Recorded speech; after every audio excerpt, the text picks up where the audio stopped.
Hi Rhoda, I'm a GP, I'm Chris Longstaff, so I work as a GP in Leighton Buzzard in central Bedfordshire, and as well as that I work for Bedfordshire's NHS part of the time.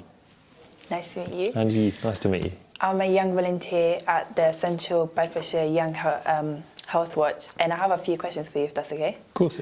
Okay, so I have a few scenarios. Scenario number one, my parents don't want me to have the vaccine.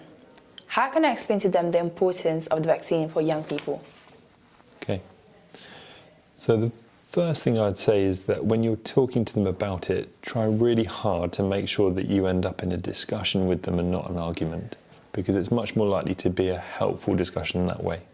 People have really strong feelings about the vaccine, and actually there are reasons for that, and you want them, well, you want to understand that they want the best for you just as you want the best for you.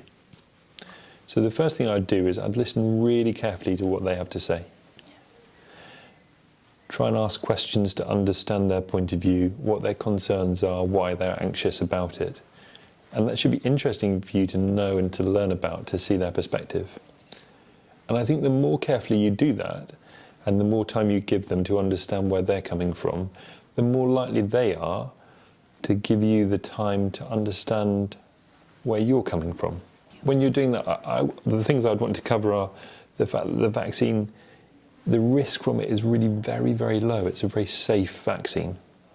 That millions of people have had it, so we know a lot more about it than we did initially. And that actually the risks to younger people are there, so they're less than they are for older people. But some younger people do get really quite unwell with it, and some younger people get unwell in a way that lasts for months and lingers and is very unpleasant.